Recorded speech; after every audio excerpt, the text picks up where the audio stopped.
안녕하십니까. 오늘 강의 주제인 채치원을 맡은 곽성훈입니다. 변혁을 꿈꾼 사람, 채치원. 이 채치원에 대해서는 많은 사람들이 잘 알고 있으면서도 또 어떻게 보면 많이 알려지지 않은 것 같기도 합니다. 그의 호, 고운과 해운이 있죠. 고운이라는 것은 외로운 구름, 즉 좀 많이 알려지지 않았다 이렇게 생각할 수 있고, 해운, 국제적으로 널리 알려졌다 이렇게 볼 수 있겠습니다. 왜 그럼 고운인가? 채천이 살았던 시대는 신라 말 고려 초 이렇게 볼 수 있겠습니다. 고대사로서의 그 신라인 채치원은 고대사를 정리하다 보니까 끝나는 시기였고, 그러다 보니까 또 많은 채치원에 대해서 다룰 시간이 많이 부족해집니다. 그러니까 이제 서둘러 마무리 지게 됐고, 다음 이제 해운이라는 거는 해운대의 그 지명 유래가 됐다고 하지만 오늘날 채치원에 대한 연구는 국제적으로 많이 알려져 있습니다. 이미 그 채치원의 문학에 대해서는 외국인들이 많은 논문을 썼고, 러시아에서는 1980년대 박사학위 논문이 나왔고 책으로 출판되기도 했습니다. 그것이 우리나라에 좀 번역이 되지 않았을 뿐입니다. 그리고 2000년대 들어와서 재미교포학자 양기선 박사가 사삼비명과 채치원의 한시를 그 영문으로 번역해서 세계 각국과 우리나라에 보급 전달하기도 했습니다.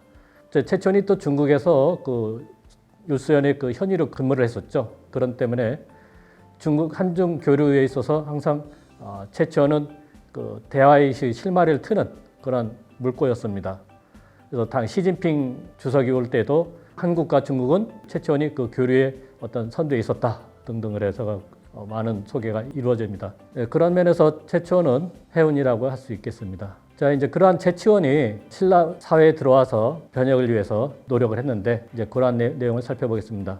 채치원은 당나라에서 활동을 합니다. 12살에 조기 유학해갖고 18살에 진사과에 급제합니다. 여러분들이 익히 들어서는 외국인들을 대상으로 전형하는 빈곤과에 급제했던 것으로 알고 있을 것입니다. 근데 최근 중국학자 당인핀 박사가 당나라 시대에는 빈곤과가 따로 없었다. 그건 송나라 때의 제도로서 그것을 갖다 빌어 쓴 거고, 따라서 당나라 때는 빈곤과 없었고, 결국 그렇다면 채치원이 응시한 것은 진사과에 급제한 것이다 라고 밝혀주었습니다. 중국에서 진사과는 나이 50에도 그 합격하기 어렵다고 하는 그러한 시험입니다. 그러한 면에서 채치원의 그 학문적 역량을 살필 수가 있겠습니다. 이어서 20살에는 선주의 그 율수연 현위에 부임하게 됩니다. 여기서 한 2년 남짓 근무를 한 뒤에 채치원은 야망을 품고 박학갱사과에 응시합니다. 박학갱사과는 대과로서 중국의 중앙조정의 관리로 나아가는 과거제도입니다. 결국 여기에서는 합격하지 못했고 또 생계 문제로 인해서 중단이 됩니다. 이어서 23살에는 회남절도사 고변에게 이제 의탁을 해서 그 문장으로 이름을 날리게 됩니다. 그 황소의 경문을 쓴 것으로 많이 알려져 있죠. 이 같은 당나라의 생활은 채치원에게서도 장밋빛은 아니었지만 그렇게 불우한 시절은 아니었다고 볼 수가 있습니다. 그럼에도 그에게는 항상 갈림길에 서 있었던 것 같습니다. 다음에 그 시어가 그것을 잘 나타내 줍니다. 갈림길, 한자로 하면 이제 기로가 되겠죠. 금천사 주지에게 주는 이 갈림길의 시를 보겠습니다. 백운계곡가에 인사, 즉 절을 창건하고 30년 내내 주지하고 계시는 분, 주지를 30년 동안 하셨다는 얘기겠죠. 웃으면서 가리키는 문 앞에 한 가닥 길, 소지 문전 일조로. 그러니까 문 앞에는 잘 가십시오라는 배웅하는 길에는 분명히 한 가닥 길이었는데 산 아래 떠나자마자 천갈래가 된다나요. 제리산하 유천기 이렇게 해서 천갈래인데 제자에는 겨우, 조금 이러한 뜻입니다. 그러니까 산문을 벗어났을 때 조금만 벗어나도 벌써 천갈래의 길이 나온다 이런 얘기죠. 그만큼 여러 가지 어떤 선택의 갈림길에 서 있었다는 것을 나타냅니다. 다음은 문진, 즉 나루를 묻다라고 했는데, 나루라는 것은 지금 요즘 같으면 이제 터미널이나 역전이 되겠죠. 그게 어디냐 이렇게 이제 묻는 건데, 이 변화에서 이제 회고라고 하면서 그 내용을 적었습니다. 술에 멈추니 이 나그네 나루터를 묻노라니. 그래서 문진, 나루터를 묻노라니 하면서 의문을 제시하죠. 수양제가 쌓은 뚝 먼지 속에 쓸쓸토다. 인심이란 저절로 태평성근 따르거늘 버들빛은 완연히 성대의 봄 아니란다. 여기서 이 나루터는 이 수양제가 쌓은 그 대운하 그 시작점입니다. 사실 당나라에서 저 수양제가 대운하를 개척하면서 많은 사람들을 노동력을 징발했기 때문에 그 백성들이 힘들게 생활을 할 수밖에 없었고 그 불만이 쌓였습니다. 그래서 결국 수나라가 통일을 이루고 다시 또 당나라에게 내어주는 그러한 결과를 가져다 주었습니다. 최초는 그 수양제가 무리하게 쌓은 운하의 나루에서 수양제가 폐망하게 된 그 원인을 설명한 것이 되겠죠. 그런데 아이러니하게도 당나라에서는 이 수양제가 쌓은 대운하를 활용해서 그 많은 물류 유통을 해결했습니다. 그래서 중국 시인들은 피리는 수양제가 참 당나라를 위해서 많은 공헌을 세웠는데 왜 욕을 하느냐 뭐 이렇게 평가하기도 했습니다. 그런 면에서 이 나루를 묻다라는 것도 역시 그가 선택의 갈림길에 서 있었다라는 것을 나타내줍니다. 결국 이는 당나라에서의 생활도 최천에게는 험난한 것은 아니었겠지만 또 그렇다고 장밋빛 생활은 아니었던 것 같습니다. 나름대로 당나라에서의 생활도 고민이 있었던 것 같습니다. 다음은 이제 그러한 고민을 안고 있던 최초는 신라로 귀국을 하게 됩니다. 신라에는 당시에 경문왕, 헌강대에 이어서 많은 문안기구 확충됩니다. 문안기구는 보통 왕명을 전달하는 문장을 글을 쓰거나 기초하는 작업을 하게 되는데요. 그것 말고도 이들을 확정하는 것은 중요한 정책을 입안하거나 마련하는 겁니다. 물론 이것이 결정기구는 아닙니다. 결정기구는 귀족회의에서 결정이 되겠죠. 왕이 싱크탱크로서 능력 있는 사람들이 여기에 관리로 등용됐고 그렇게 해서 국왕이 추진하고자 하는 개혁정책 등에 대해서 기초안을 마련합니다. 이러면서 왕권 강화를 위한 기구가 됩니다.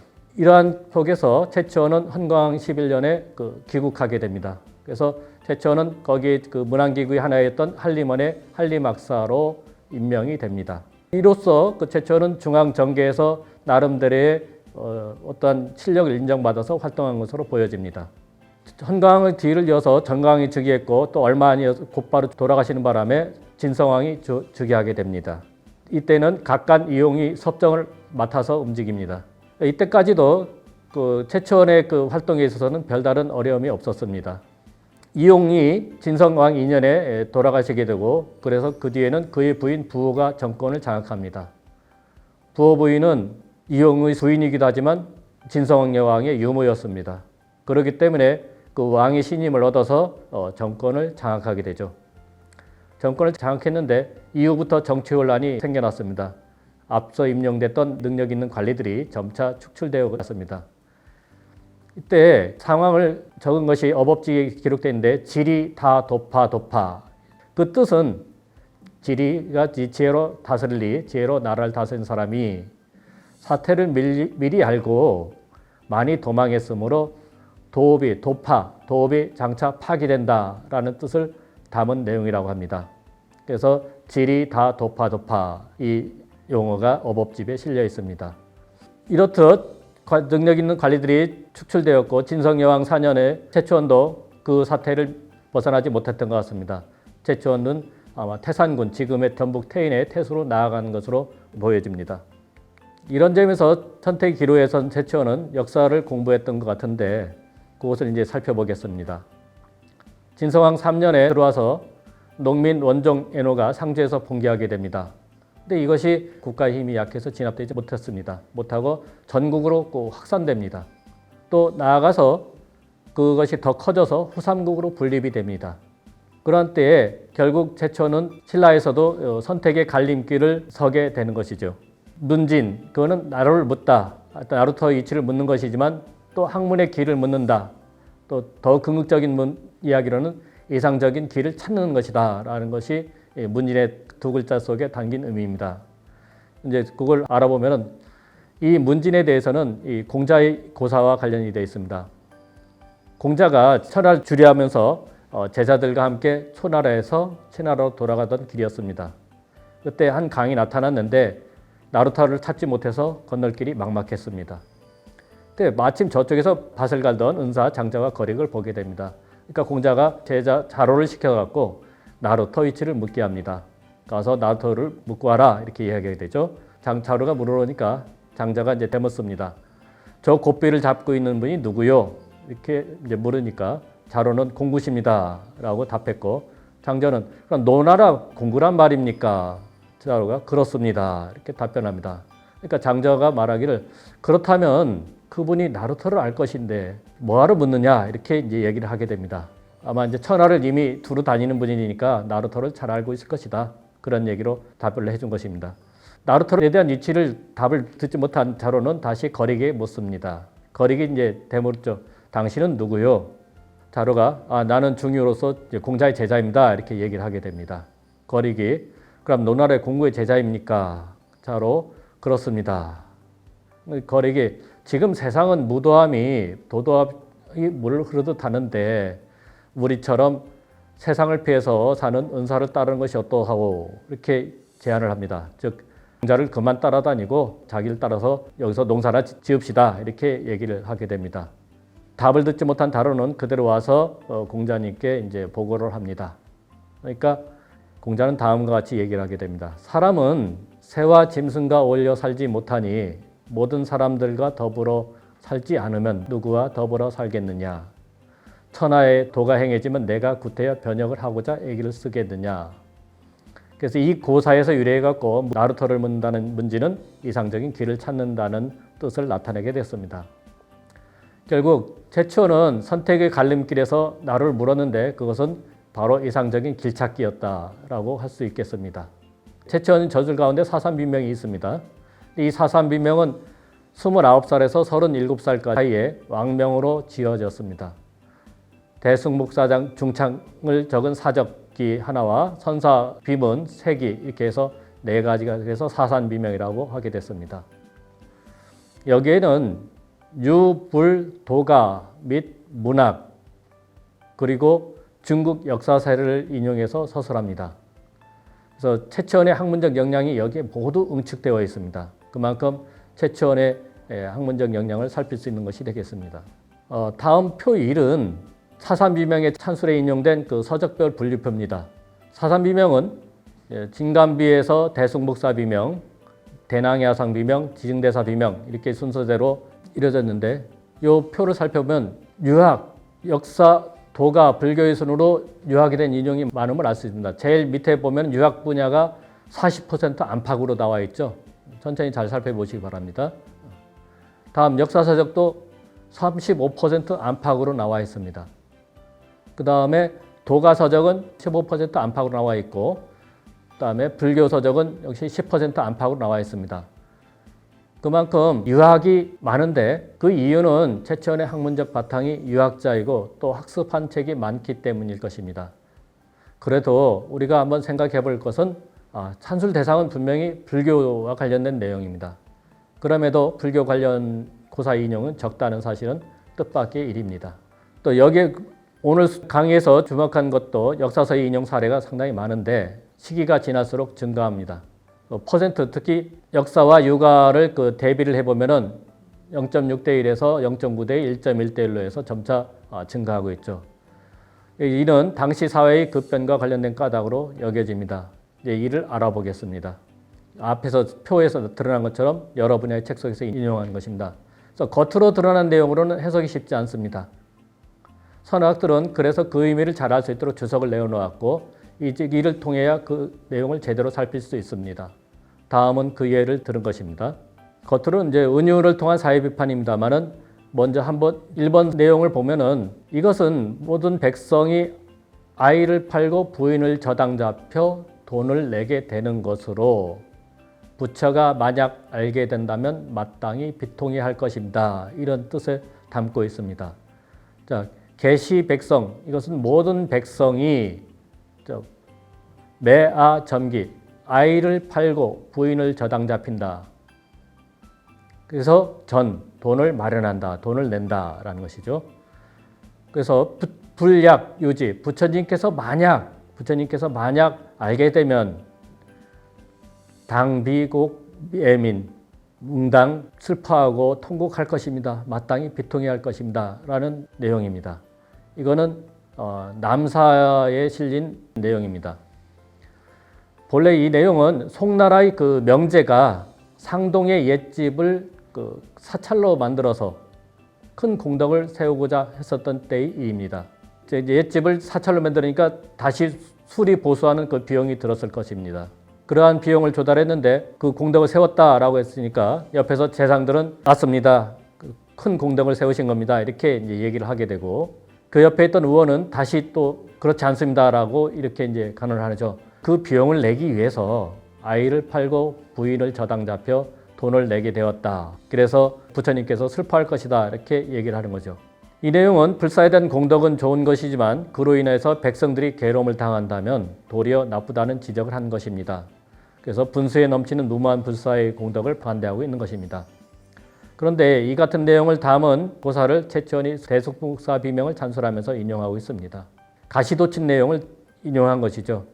자, 대승복사 비명을 봅시다. 이 내용 2번을 보겠습니다. 비록 아이를 팔고 부인을 저당 잡혔다는 비난이 없을 것은 보장하더라도 해서 업문을 보면 비록 보장한다, 무 없다. 즉 매화점기 아이를 팔고 부인을 저당 잡혔다는 기롱 즉 비난이 없을 것은 보장하더라도 이런 얘기가 되겠죠. 그러니까 물론 신라에서도 백성들에게 세금을 거두었다 뭐 이런 부담을 주는 일은 없었다 그런 얘기를 하는 것입니다. 그런데 이 가시도친 뼈 있는 내용을 굳이 최치원이 대승복사 비명을 쓰면서 인용하는 것은 나름대로의 의도가 담긴 것입니다. 그래서 최치원은 당시 신라의 그 불사의 활동에 분명히 찬양하고 있었습니다만은 그래도 최치원의 속내는 소극적인 찬양의 입장에 있었던 것으로 여겨집니다. 최치원은 송의 명제같이 백성들을 괴롭히는 공덕활동은 오히려 역시 반대하는 입장에 있었음을 알게 됩니다. 이렇듯 그 숨은 내용을 담아서 사삼비명을 찬술했습니다. 우리가 그냥 단순하게 해석을 할 때에는 그 의미를 파악하기 어렵죠. 그럴 정도로 최치원은 자신의 학문적 역량을 비문의 찬술에 담았고 그 내용을 간접적으로 들어서 자신의 뜻을 그 글 속에 담아 놓았습니다. 예, 다음은 이제 최치원이 본 역사 속의 국가상에 대해서 설명드리겠습니다. 이상적인 국가상으로서는 대승복사 비명에 상당히 그 많은 내용이 들어있는데 우선 대승복사 비명에 있는 그 모범적인 군주상과 군신관계의 내용을 살펴보겠습니다. 표의는 그와 관련된 내용을 사례로 들은 것인데 모두 7건이 정리가 되어 있습니다. 이 중에서 중요한 내용 몇 가지를 설명드리겠습니다. 먼저 군주의 겸손한 자세를 나타낸 내용입니다. 이 내용은 한나라의 그 효문제가 노대를 짓는 그 비용을 산출하게 됩니다. 이제 건물을 짓는 것인데 그 비용이 백금이라는 보고를 듣고 다음과 같이 말합니다. 백금은 중인 10가의 재산, 증인 10집의 재산에 해당하므로 많다. 그래서 공사를 포기합니다. 이 한나라의 효문제는 항상 그 질박한 옷을 입고 또 부인에게도 땅에 끌릴 정도로의 긴 옷을 입지 못하게 했답니다. 또 휘장에는 술을 놓지 못하게 했고 검약하는 것을 보여서 천하의 모범이 되었습니다. 효문제는 뒤에 이어지는 효경제와 함께 문경의 치로 그 이름을 날린 모범적인 정치를 한 황제가 됩니다. 다음은 성년에 대한 존승, 인재를 존중하는 군주로서의 모습입니다. 한나라 때 노나라의 공왕이 처음에 이제 공실 짓는 것을 좋아했다고 합니다. 노왕 호 초치 공실.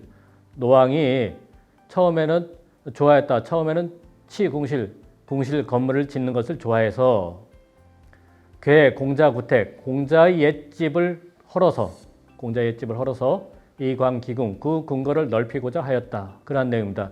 근데 공자의 옛집을 허는 과정에서 도중에 벽 속에서 금속기와 비파의 소리가 들렸다고 합니다.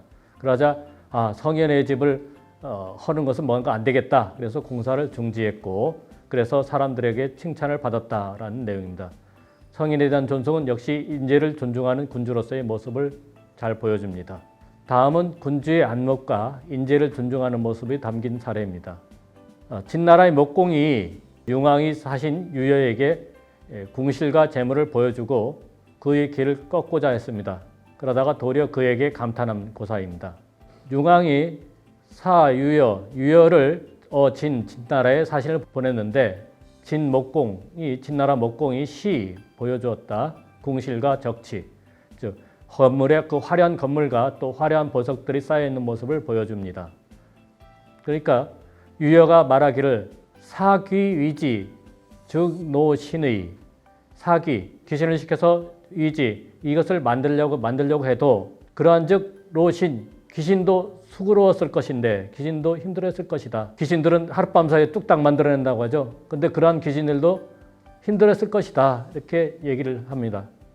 하물며 사인 사람을 시켜서 위지 그것을 만들려고 한다면은 역고민의 또한 괴로웠을 것이다. 백성들도 괴로웠을 것이다. 이렇게 얘기를 하게 됩니다. 이 이야기는 거꾸로 도리어 무슨 얘기가 되냐면 당신은 지금 백성들을 괴롭혀서 이러한 화려한 건물과 재물을 모아놓은 것이다. 그러니까 좀 나쁜 군주가 되겠죠. 그렇게 지적을 하게 된 것입니다. 목공은 그걸 불쾌하지 않고 이 친구가 상당히 뛰어난 인물이구나. 그래서 고민합니다. 재상하고 이제 논의를 합니다. 적국에 훌륭한 사람이 뛰어난 사람이 있는데 그러면 우리나라에 어떤 위험이 있겠느냐. 그러니까 재상은 우리나라에 위험이 됩니다. 그럼 어떻게 해야 되느냐. 그를 데려오거나 아니면 제거해야 됩니다. 이렇게 얘기를 하게 되죠. 그래서 목공이 이제 제거하는 것보다는 데려오는 것이 더 좋기 때문에 계책을 꾸미고 성공하게 됩니다. 즉 융왕 측근들에게 소문을 퍼뜨려서 유여가 진나라로 내통하고 있다 이러한 소문을 내게 됐고 융왕은 그 소문을 듣고 유여를 추궁합니다. 유여는 또 아무것도 모르니까 저는 그러한 일이 전혀 없습니다 이렇게 해명을 합니다. 그렇지만 융왕은 여전히 의심을 품었고 유여는 신변의 위협을 느끼게 됩니다. 그래서 결국 진나라의 초병에 따라서 진나라로 망명합니다. 또 망명을 해서는 진나라가 응족을 공격하는 정책을 수립하게 되고 그래서 돕게 됩니다. 그래서 진나라는 크게 또 발전하는 기회를 갖게 됩니다. 그래서 목공이 군주로서 훌륭한 사람을 알아보는 안목도 중요하지만 군주가 그 인재를 얻고자 노력한 사실에 있어서도 상당히 의미를 갖는 고사입니다. 다음 신하의 간언과 군주의 결단력이 담긴 내용입니다. 초나라 장왕이 충신 오거의 간언에서 답변한 고사입니다.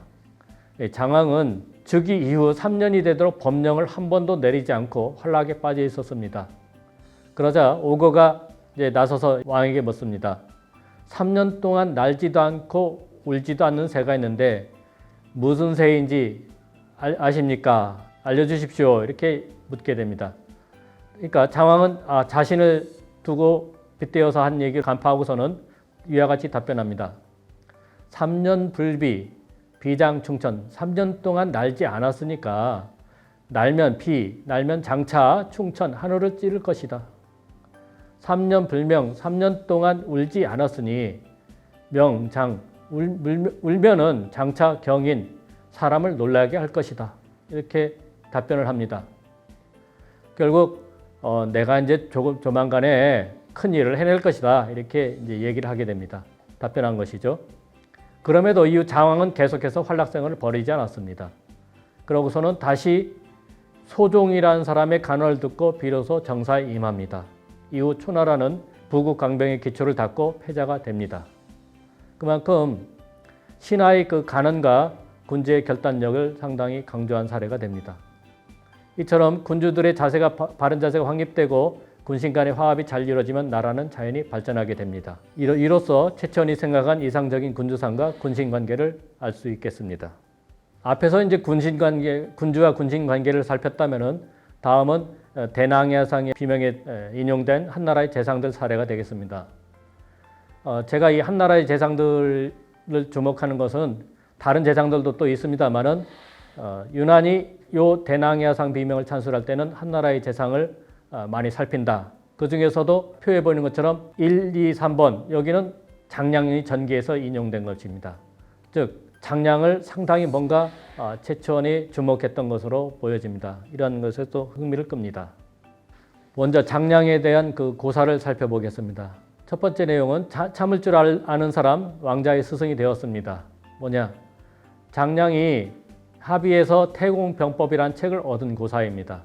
량상, 한종, 종용, 보유, 합의 장량이 일찍이 그 한가롭게 조용히 합의의 이상 흑다리 일을 거닐고 있었습니다. 그때 유일 어떠한 한 노인 노부, 유일 노부 한 노인이 있었는데 노인을 만났는데 의갈 아마 이제 거친 그 옷을 입었다 이렇게 설명이 되어 있습니다. 노인을 만났는데 이때 노인이 신발을 다리 밑으로 일부러 떨어뜨리고서 장량에게 주워오라고 합니다. 아마 이제 멀리 가는 물이 아니었기 때문에 곧바로 장량은 주워왔고 또 신을 신겨주라 해서 또 장량은 조금은 껄끄러웠지만 참고 신을 신겨주었습니다. 노인이 이제 조금은 기특하게 여기면서 5일 5일에 다시 만나자 이렇게 얘기했고 5일에 만났습니다. 이때도 또 신을 떨어뜨리고 또 주워오게 하고 신겨주게 하고 이를 3차례 반복합니다. 그래서 4번째 만남에서 비로소 이 노인이 책 한 권을 주면서 이것을 읽으면 독시즉 왕자사, 이것을 읽으면 위 왕자사, 왕자의 스승이 될 것이다 라고 하였습니다. 그 책은 강태공이 지었다는 태공봉법이라고 하는데 지금은 전하지 않습니다. 어떻든 그 책의 내용을 바탕으로 지혜를 낸 장량은 뒤에 한나라 고조의 스승이 되었습니다. 다음은 건국 초기의 그 후계자를 안정시키는 사례가 되겠습니다. 한나라 고조는 황태자로 책봉한 여왕의 소생인 그 해제를 패하고 척부인 소생으로 바꾸고자 했습니다. 그것을 장량의 지혜로 맡게 됩니다. 이것은 어떠한 일이 있었냐면 고조가 태자를 척부인의 소생으로 바꾸고자 한 이유는 여왕의 집안이 좀 파워가 셌기 때문에 아마 그에 대한 대책을 구했던 것 같습니다. 그런데 여왕은 반대로 이제 장량에게 대책을 구했고 어떻게 했으면 이 위기를 벗어날 수 있겠느냐 대책을 구하게 됩니다. 장량은 그러면 상산에 운동하는 4명의 그 현인을 불러오면 되겠습니다. 이렇게 제안하고 그들을 설득해서 해자를 모시게 합니다. 한 번은 연회석상에서 그 태자를 주위에 4명의 그 노인이 있는 것을 보고서 고조가 묻습니다. 저분들이 어떤 분이냐 이렇게 물으니까 상산에 있던 은둔하던 4명 누구입니다 이렇게 얘기를 하게 되고 그러니까 고조가 깜짝 놀랍니다. 왜냐하면은 고조가 이들을 좀 나와서 저를 도와주십시오 이렇게 불렀는데 그때는 전혀 응대하지 않았습니다. 이들은 그럼에도 불구하고 내려와서는 태자를 또 따르고 있으니까 불러서 묻게 됩니다. 아니 내가 부를 때는 안 나오고 왜 태자를 또 지금은 따르고 있느냐 이렇게 묻게 됩니다. 그러니까 4명이 말하기를 사인왈 폐하 경사 선매 폐하께서 경사 선비를 가볍게 여겨서 선비를 업신여겨서 선매 잘 꾸짖으심으로 신들이 의에 욕되지 않을까 해서 고공 두려워해서 이 망릭 도망하여 숨었습니다 라고 답변을 합니다.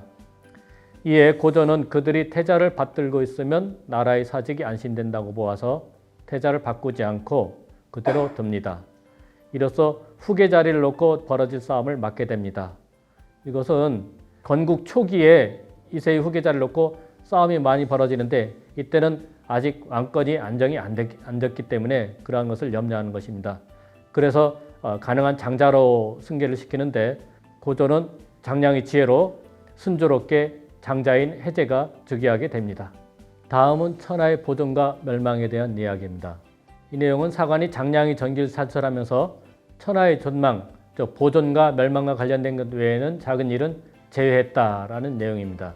소여 종룡언 천하사 심증 조용히 천하의 일을 말한 것이 심증 매우 많으나 비천하죠. 천하와의 그 존망, 보존과 멸망과 관련된 것이 비 아니면 저설하지 않았다, 드러내지 않았다 이런 얘기죠. 이 이야기는 장량이 그 고조와 함께 천하대사를 논의한 것이 많지만 중요한 거 아니면 쓰지 않았다라고 하면서 한 것인데 사마천이 사기에서 먼저 천명을 했고 반고 또한 한서에서 이를 재천명합니다. 본래는 이 글귀는 최치원이 대낭야상 비명을 찬술하면서 자기 자신도 천하의 보존과 멸망과 관련된 내용 아닌 것은 쓰지 않았다라고 할 정도로 대낭야상 비명에 상당히 힘을 기울였다 그것을 밝혀놓은 것입니다. 이러한 점에서 최치원은 대낭 야성비면서 뭔가 의미 있는 글을 담았다라고 얘기했다고 볼 수가 있겠습니다. 다음은 장량전에 실린 내용 가운데 고사에 인용되지 않은 그 천하의 보존과 멸망과 관련된 중요한 내용 세 가지를 설명드리겠습니다. 또 하나로 무신의 중용입니다. 경포, 팽월, 한신 등은 뛰어난 무장으로서 천하 통일의 그 전쟁을 수행하면서 많은 공로를 세웁니다. 통일 과정에서는 이 무장들의 활동이 없으면은 이룰 수 없죠. 특히 한신을 중시합니다. 한신은 무장으로서의 역량뿐 아니라 기략을 갖춘 무장으로서 또 천하를 경영할 수 있는 그러한 인물이었습니다. 그래서 이를 고조의 희화로 적극 등용해서 오히려 고조와 상대하지 않도록 그렇게 유도하게 됩니다. 그러한 면에서 큰 공로를 세웁니다. 육국의 부활 방지, 이것은 고조가 전국시대 육국제의 후손들을 불러서 책봉하는 정책입니다. 그래서 황제로서의 위엄을 널리 펼치려 하는 것입니다. 장량은 이에 대해서는 반대 의견이었습니다. 장량은 당시 지방을 순시하고 있었고 순시하다가 돌아와서 그 상황을 목격하게 됩니다. 마침 이제 대우로서의 그 관인을 주저하고 있었습니다. 그것을 보고서 중지시키고 고조에게 건의합니다. 그들은 자신들의 것을 돌려받는 것이지 결코 폐하의 은덕에 고마워하지 않습니다. 라고 해서 중지시킵니다. 이것은 육국 제후의 후손들이 다시 옛날의 전통을 이제 되살리게 되고 그렇게 함으로써 오히려 천하 통일에 방해가 된다는 얘기죠. 그래서 장량의 지혜로 육국이 부활된 것을 방지하게 됩니다. 다음은 개국공신에 대한 포상입니다. 고조가 천하를 통일하면서 수많은 그 개국공신들이 탄생하게 됩니다. 그런데 제후로 봉해줄 수 있는 봉지가 부족해졌고 또 관직 자리 또한 부족했습니다. 그래서 그들의 불만이 쌓였고 그들은 이제 내란을 일으킬 수 있는 정도로 분위기가 험악해졌습니다. 이것을 장량의 지혜로 맡게 됩니다. 장량은 고조가 제일 미워하는 사람을 찾아서 그 사람을 고위직에 올려놓습니다. 그러니까 다른 사람들이 황제가 미워하는 사람인데도 저렇게 포상을 했으면은 우리들은 그보다 더 높은 관직을 받을 것이다 라고 해서 불만이 사그라들게 됩니다. 이렇게 해서 오히려 개국공신들을 포상 못한 불만을 잠재우고 천하를 안정시키게 됩니다. 다음 장량에 대한 그 고조의 평가입니다. 군의 막사 안에서 계책을 짜내갖고 천리 밖의 승리를 결정짓는 일에서는 내가 자방법문부터다 이렇게 해서 장량의 역량을 고조가 평가합니다. 일찍이 사마천은 장량의 조상화를 보았다고 합니다. 그런데 한번 봤는데 그 생각과 달리 늠름한 모습, 한나라를 경영한 위대한 대장부의 모습 그런 걸 생각했는데 생각과 달리 미소년이었답니다. 그래서 역시 외모를 보고 사람을 평가하면 안 되겠구나 그런 생각을 갖게 되었다고 자기가 그 전기에서 서술했습니다. 이제 또 한나라 재상으로서 또 한 사람을 들어보겠습니다. 이제 그 한신의 이탈을 막아라 하는 내용입니다. 이 내용은 소아가 한나라 고조에게 간언한 내용입니다.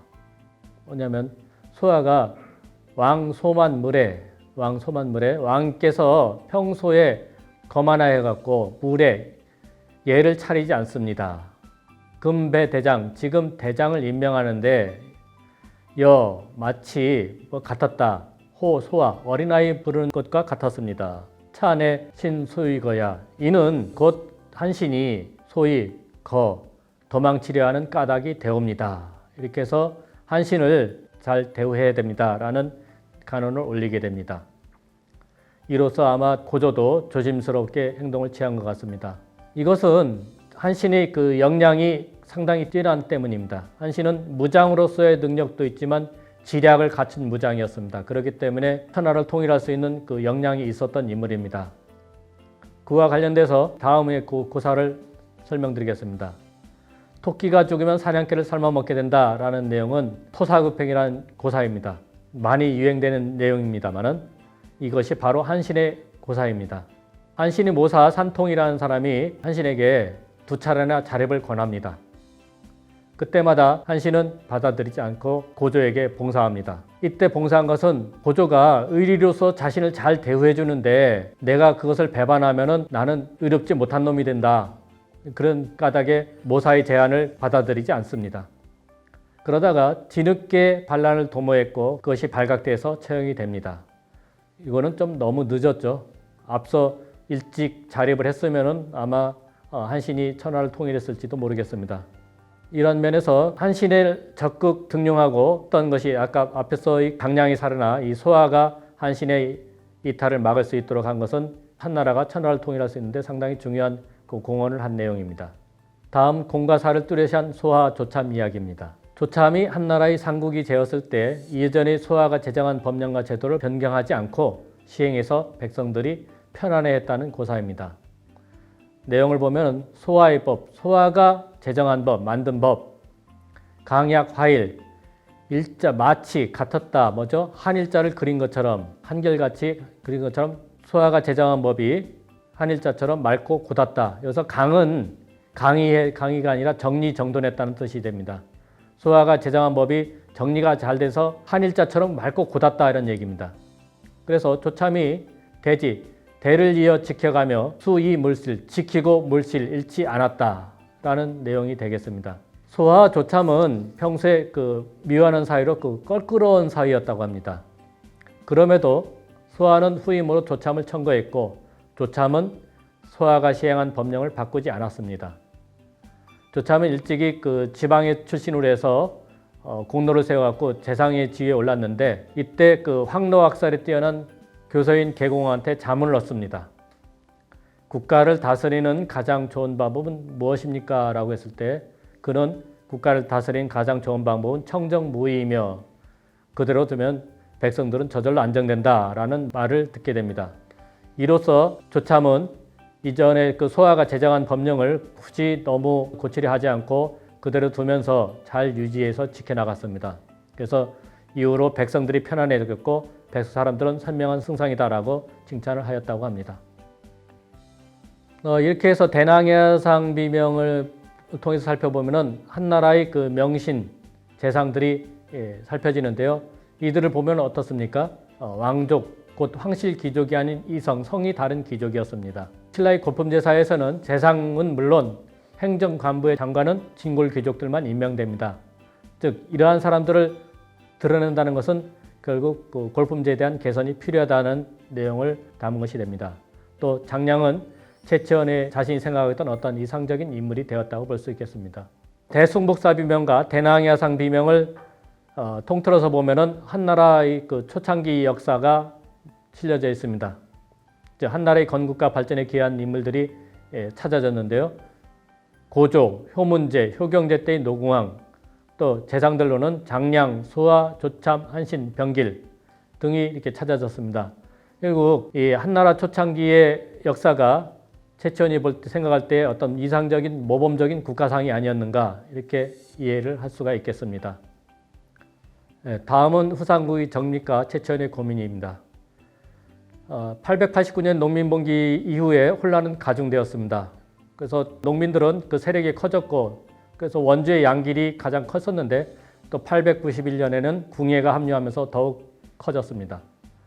또 진성여왕 6년에는 견훤이 광주에서 후백제를 건국합니다. 이제는 어떠한 반란 집단이 아니라 국가라는 체계를 갖추는 국가 집단이 됩니다. 그래서 이때 최치원은 또 역시 고민에 빠졌던 것 같습니다. 다음 시를 읽어보겠습니다.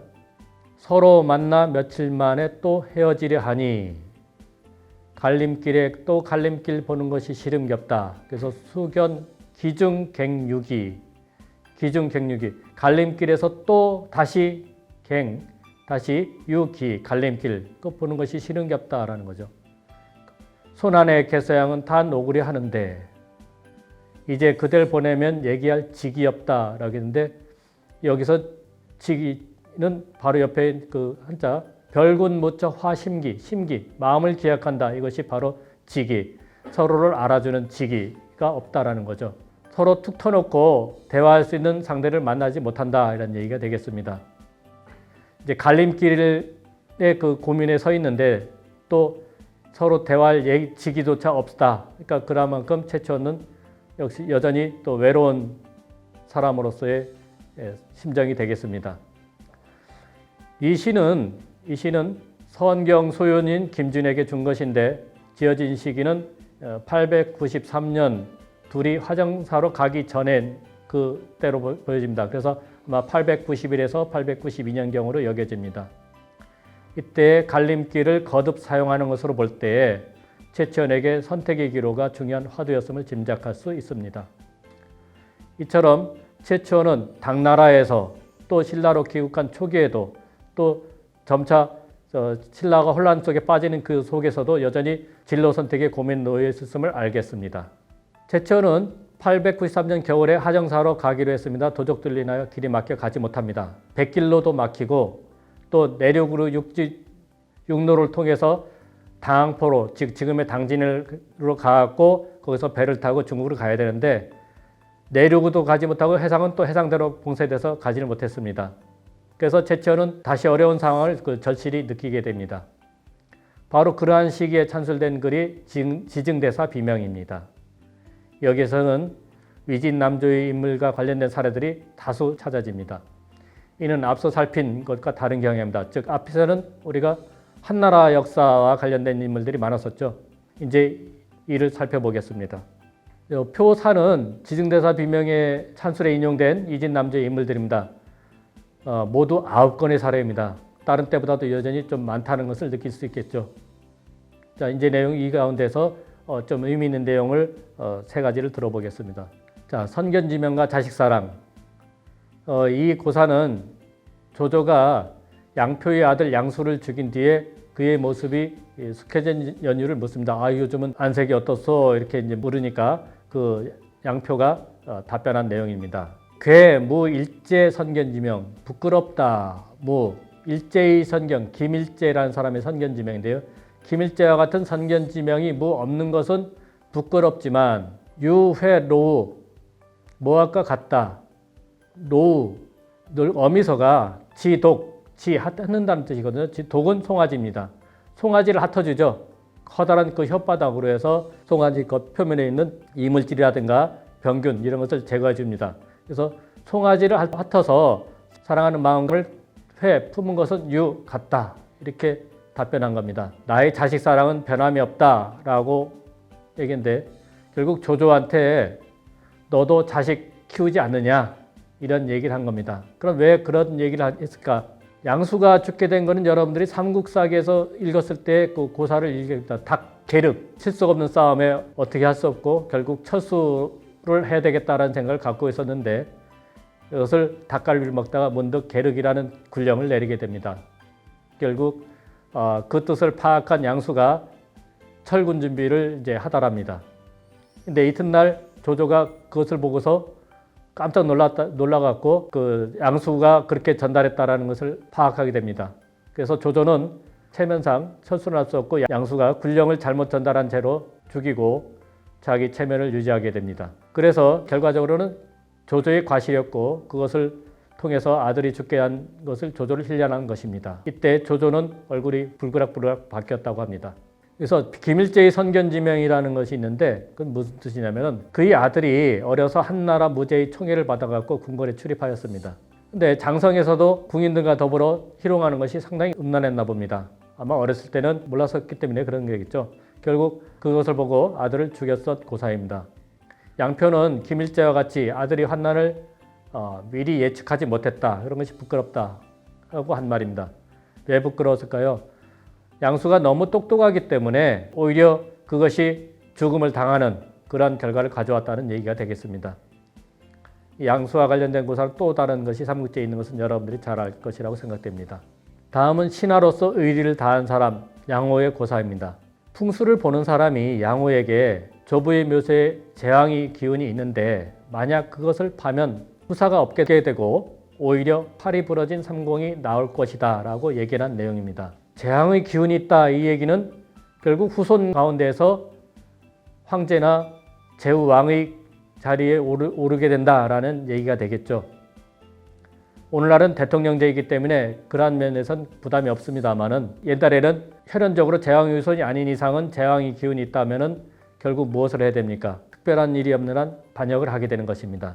그래서 양호는 충성의리를 다하고자 그 묘소를 굴착합니다. 그래서 재앙의 기운을 없애버립니다. 근데 이 풍수인의 말처럼 그 양호는 호경, 양호가 마침내 말에서 떨어졌고 절비, 그래서 팔뚝이 절 부러졌다. 위지공, 위는 지공, 성공에 올랐고 이르렀고 무자, 아들이 없었다. 이렇게 됩니다. 풍수를 보는 사람이 정확하게 예측한 것이 의미가 있겠지만 더 중요한 것은 양호가 충성의 의리를 다하고자 묘소를 굴착해서 재앙의 기운을 없앴다는 것이 되겠습니다. 다음은 백성들을 살리는 토지의 고사입니다. 유선명이 사는 청주 지방, 즉 중국 청주입니다. 인상식하는 사람들이 서로 잡아먹는, 그러니까 사람들이 배고파서 결국 끼니가 없어갖고 서로 죽여서 먹는 그 인상식하는 기근이 들었습니다. 실제 그 정도였는지 모르겠지만 기근이 심한 상황을 알 수 있겠습니다. 그래서 유선명이 집안의 창고를 열어갖고 향리의 백성들을 모두 구제한 고사입니다. 이때 백성 호기가전, 백성들이 그 가전을, 그 집의 토지를 불러서 송명전이라고 송명제라 불렀다. 즉 생명을 이어지는 토지라 이렇게 말했다고 합니다. 이처럼 징대사 비명 찬술에 인용된 인물들은 후한 말기에서 위진남조 시기, 즉 왕조 교체로 2 내지 3개 활동했던 사람들을 살폈습니다. 이들은 왕조가 빈번히 바뀐 까닭에 2 혹은 3 왕조에 봉사했던 경우가 많습니다. 장하와 양호는 위진, 사초종과 유선명은 송제, 강엄은 송제양 3나라에 봉사했습니다. 물론 왕실이 갑자기 교체되니까 2 마음을 갖고서 봉사했던 것은 아니겠지만 그러다 보니까 2 왕조, 3 왕조에서 봉사하게 되겠죠. 물론 이제 전왕조와의 의리를 지킨 양표는 위나라가 건국되니까 이제 사표를 냅니다. 조조의 희화에서는 아직 한나라 왕실일 때입니다. 그러면서 사직하기도 했지만 새 왕조 건설에 참여하기도 합니다. 장하와 유선명, 특히 유선명은 제나라 고제를 도와서 새 나라를 세우는데 적극 가담한 것으로 기록이 남아 있습니다. 네, 최치원은 그들이 아마 이러한 점에 주목하였던 것 같습니다. 즉 최치원은 왕조가 바뀌는 과정에서 나타나는 어떤 신하들의 동향에 관심을 두었던 듯합니다. 이들은 황제나 국왕의 신임을 얻었지만 황제의 인척이나 기득권 세력들한테는 견제를 받았습니다. 그래서 순탄한 활동을 펼치지는 못합니다. 최치원은 이 점을 잘 파악했을 것이라고 생각됩니다. 이처럼 지증대사 비명에 찬술된 내용으로 볼 때 최치원은 나름대로 앞날을 점쳐보고 그에 대한 해결책 마련을 위해서 또다시 역사를 살폈던 것 같습니다. 그리고 그 결과는 지증대사 비명의 찬술에 반영이 되었습니다. 또 그것은 바로 한나라를 넘어서 위진남조의 혼란기의 역사를 살폈다. 또 그것이 비문 찬술에 반영이 되었다라는 것입니다.